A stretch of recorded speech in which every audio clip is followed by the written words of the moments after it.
മെത്തനോയിയ 50-ാം എപ്പിസോഡിലേക്ക് സ്വാഗതം.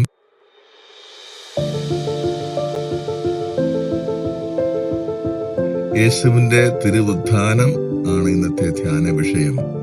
ക്രിസ്തു ഉയർപ്പിക്കപ്പെട്ടിട്ടില്ലെങ്കിൽ ഞങ്ങളുടെ പ്രഘോഷണവും നിങ്ങളുടെ വിശ്വാസവും വ്യർത്ഥമാണ് എന്ന പൗലോസിന്റെ വാക്കുകൾ മരിച്ചവരിൽ നിന്നുള്ള യേശുവിന്റെ ഉദ്ധാനമാണ് ക്രിസ്തീയ വിശ്വാസത്തിന്റെ നട്ടെല്ല് എന്ന് വ്യക്തമാക്കുന്നു. മരിച്ചവരിൽ നിന്ന് യേശു ഉയർത്തു എന്ന നേർസാക്ഷ്യത്തിന്റെ സത്യാവസ്ഥയെ ആശ്രയിച്ചാണ് ക്രിസ്തീയ വിശ്വാസത്തിന്റെ നിലനിൽപ്പോ പതനമോ നിലകൊള്ളുന്നത്. ഉദ്ധാനം ചെയ്തിട്ടില്ലെങ്കിൽ യേശു കേവലം ഒരു മനുഷ്യനായി ചുരുങ്ങും എന്നതിൽ പാപ്പായുടെ വാക്കുകൾ ഏറെ ശ്രദ്ധേയമാണ്.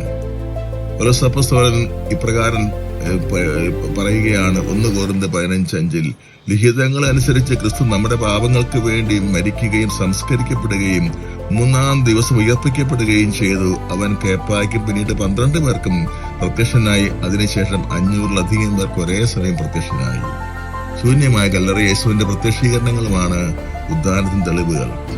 യഥാർത്ഥ ശരീരത്തിൽ തന്നെയാണ് ഉദ്ധിതനായ യേശു പ്രത്യക്ഷപ്പെട്ടതെന്ന് എമ്മാവൂസ് ശിഷ്യന്മാർക്ക് നൽകപ്പെട്ട ദർശനവും മുറിവുകൾ കാണിച്ചുകൊണ്ട് തോമാസിലേക്ക് പ്രത്യക്ഷപ്പെട്ടതും ശിഷ്യന്മാരുടെ മുൻപിൽ വെച്ച് ഭക്ഷണം കഴിച്ചതും വ്യക്തമാക്കുന്നു.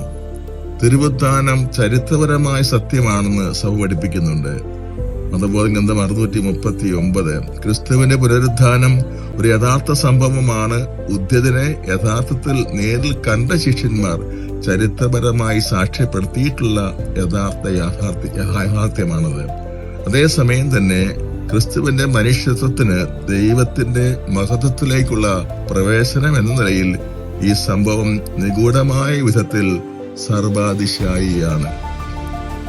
ബെനഡിക്ട് പാപ്പ ക്രിസ്തുവിന്റെ ഉദ്ധാനം സുവിശേഷം വർണ്ണിക്കാത്തതിന്റെ കാരണം പ്രകാരം പഠിപ്പിക്കുന്നുണ്ട്.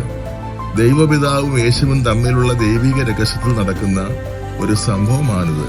അതിനാൽ തന്നെ അത് നിർവചനാതീതമാണ്. അതിന്റെ സ്വഭാവത്താൽ തന്നെ അത് മാനുഷിക അനുഭവത്തിന്റെ പരിധിക്ക് പുറത്ത് സ്ഥിതി ചെയ്യുന്നു. ക്രിസ്തുവിന്റെ ഉദ്ധാനം അവിടുന്ന് മരിക്കുന്ന എല്ലാ വിശ്വാസികളുടെയും ഉദ്ധാനത്തിന്റെ ഒരു സാക്ഷ്യം കൂടിയാണ്.